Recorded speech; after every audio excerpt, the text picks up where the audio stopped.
Hi, I'm Menaka Raman-Wilms, and you're listening to The Decibel from the Globe and Mail. Do you remember the last glass of rosé you poured? Or the last beer? It may have been the first drink you had this week, or the 7th, but it would still be within Health Canada's current guidelines. That's 10 drinks a week for women and 15 for men. The thing is, though, those guidelines are probably out of date. Earlier this week, the Canadian Centre on Substance Use and Addiction, or CCSA, released a new report that says we actually increase risks to our health with just 3 drinks or more per week. And no, a tall can of beer doesn't count as 1 drink. We're not the alcohol police that's going to go around the country and tell people not to drink. No, that's not what it is at all. We're tasked to review all the evidence, and now we're sharing the results of that with people so that they can make informed decisions. Catherine Peredi is a sociologist, co-chair of this report, and the interim associate director of research at the CCSA. She'll tell us why these numbers have changed so much in the last decade, what the different risks are for men and women, and why new labeling on alcohol could help us make more informed decisions. This is The Decibel.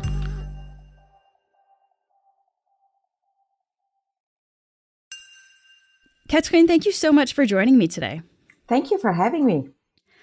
I think a lot of Canadians, frankly, will be surprised to see the numbers in your new report here. No more than 2 drinks a week to be at low risk. Why are these numbers such a big change from the previous alcohol guidelines that were released like a decade ago?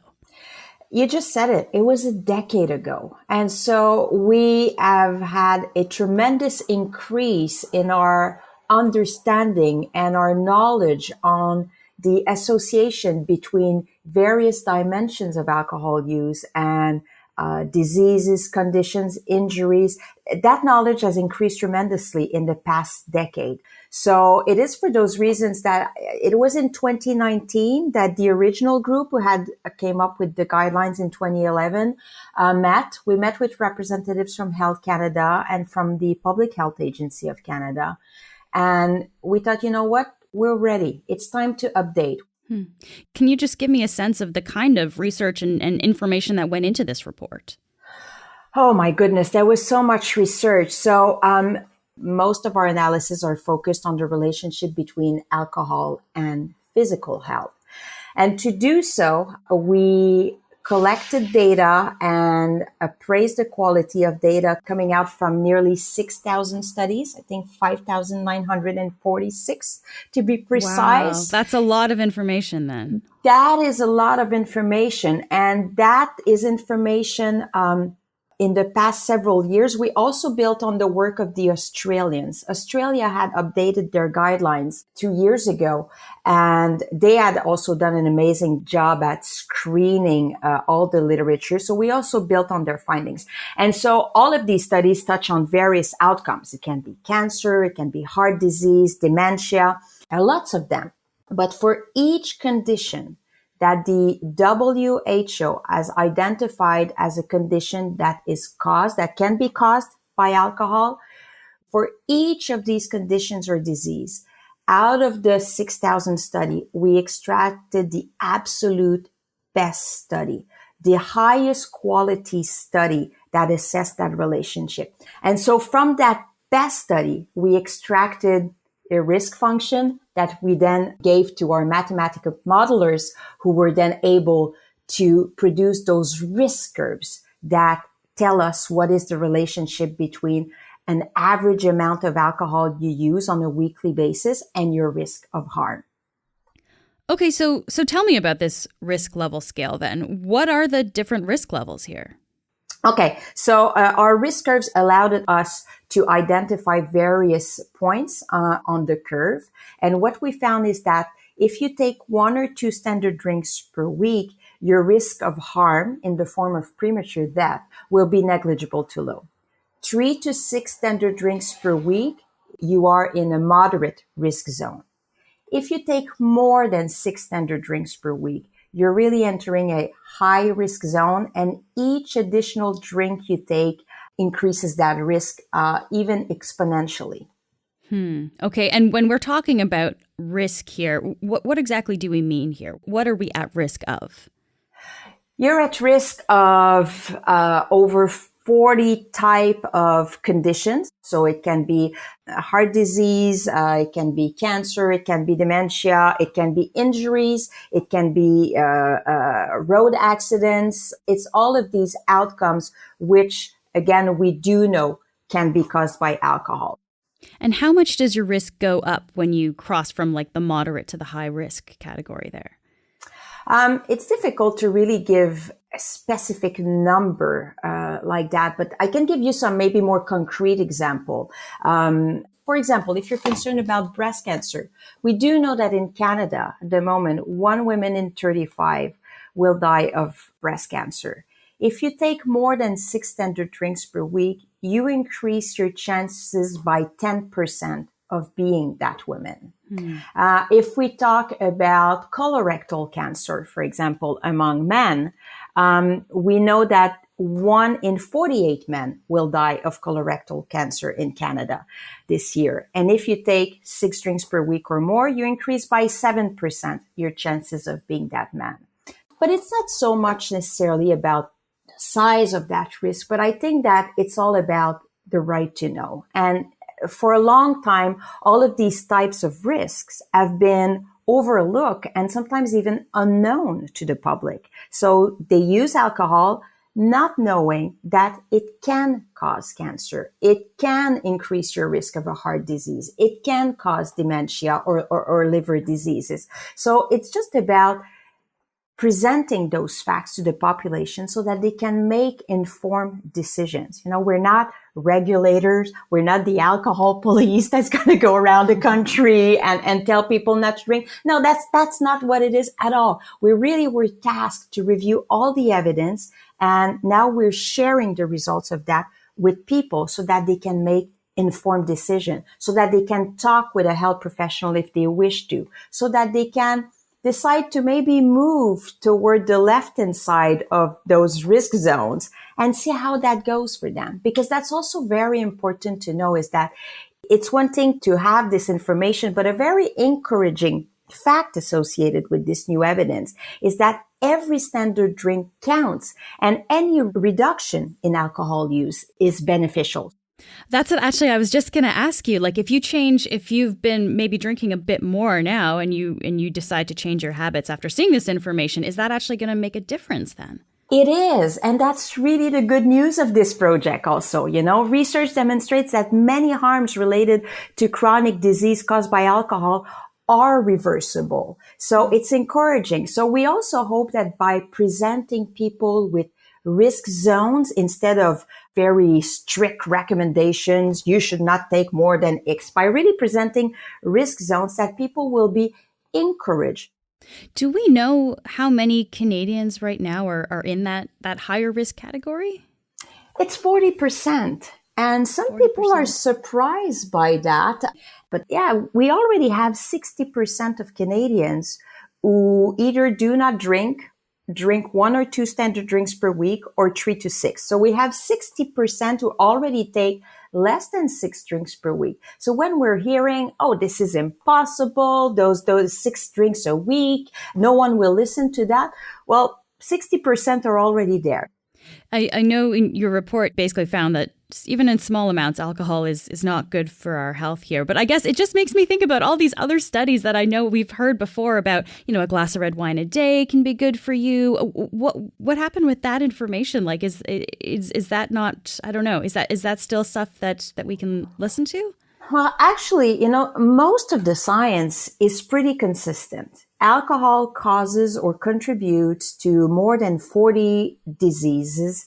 Heavy average consumption is strongly associated with problems, as is drinking to the point of impairment or intoxication. What is becoming a bit clearer is that alcohol can be harmful at relatively low levels of consumption, including increasing the risk of several types of cancer and heart disease. But I hear you that, from week to week, sometimes we hear a single data. What you have to know is that in our research, we used the best meta-analysis. These are analysis studies that combine all the studies together. And from there, we really only keep the absolute best one and extract the rest functions. So we kind of did the job for you of, what you don't have to read or listen to every story that comes out every week. We've done the job for you. And this is where we're at in terms of our knowledge, of our understanding of the relationship between alcohol and health. And when we're talking about being in like that high risk category there, I guess we should make a distinction between that and alcoholism as well, because there's a difference there, right? Absolutely. These are completely two different things. And thank you for asking that, because for a very long time in the population, there's been this belief that alcohol problems were a yes or no question. Either you were not having problem or you were having an alcohol use disorder, what we sometimes call being an alcoholic. And that as long as you were not having an alcohol use disorder, you were not experiencing any problems. That's not the case. There's really a lot of harms that can be associated with alcohol use, and you can impact your health and your well-being way before reaching that stage of having an alcohol use disorder.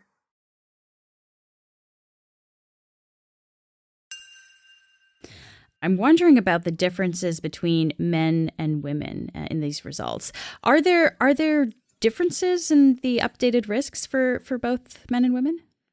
So that's the second surprising result of this project. The first one being finding out the extent to which a little alcohol is not good for your health. So that was our first surprise. The second one is when we did the mathematical modeling, of course, we produce two sets of analysis, one for males and one for females. And what we found is that when looking at the risk of premature death, we found that the amounts of alcohol associated with low or moderate risk were actually the same for males and females.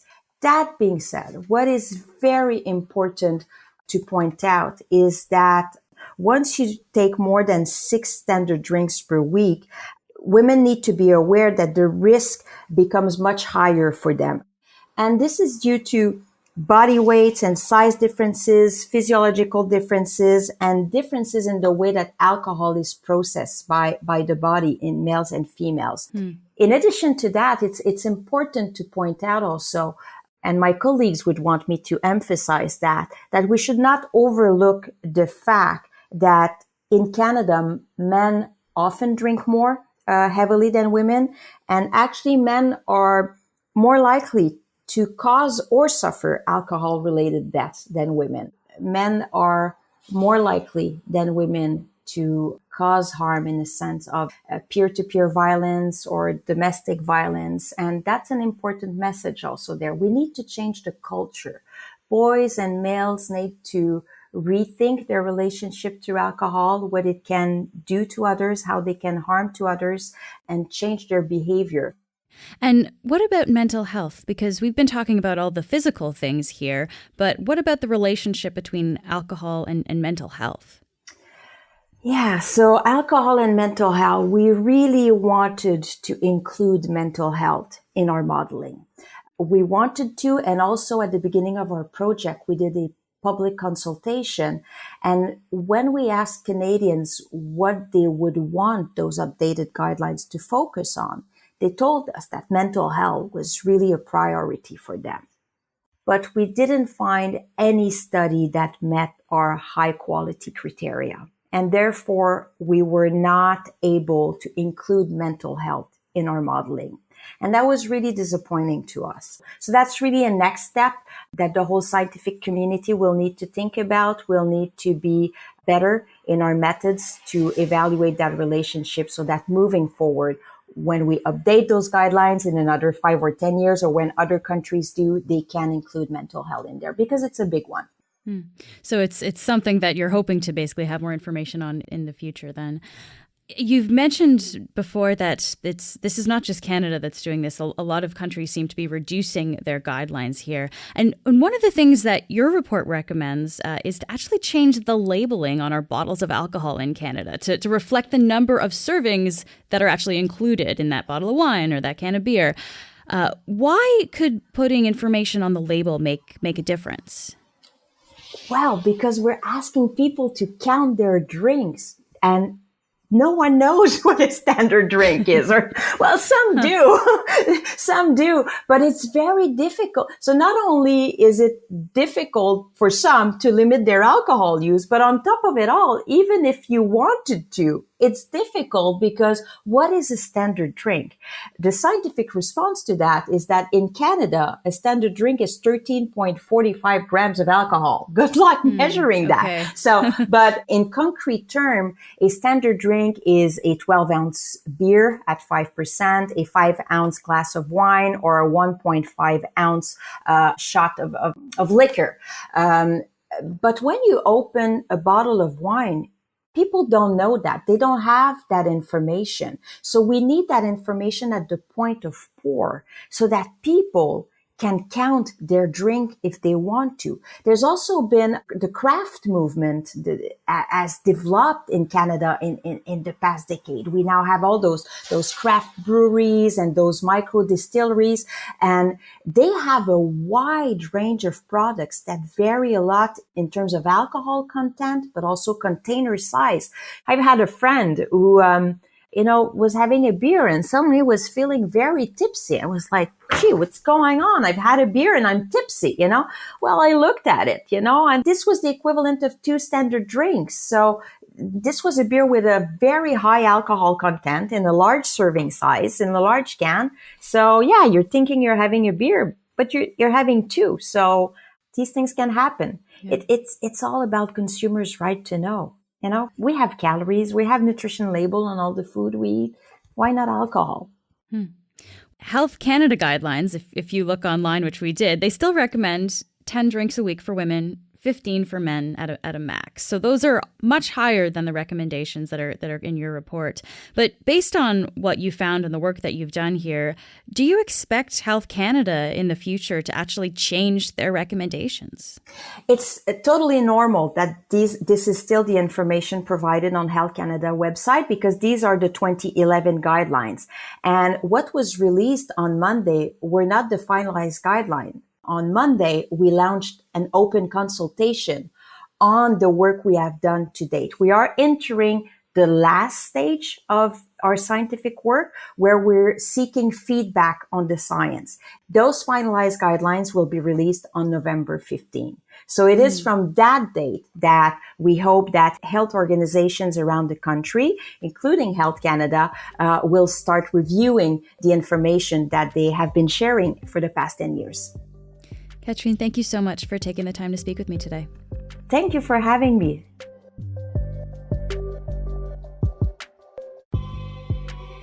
That's it for today.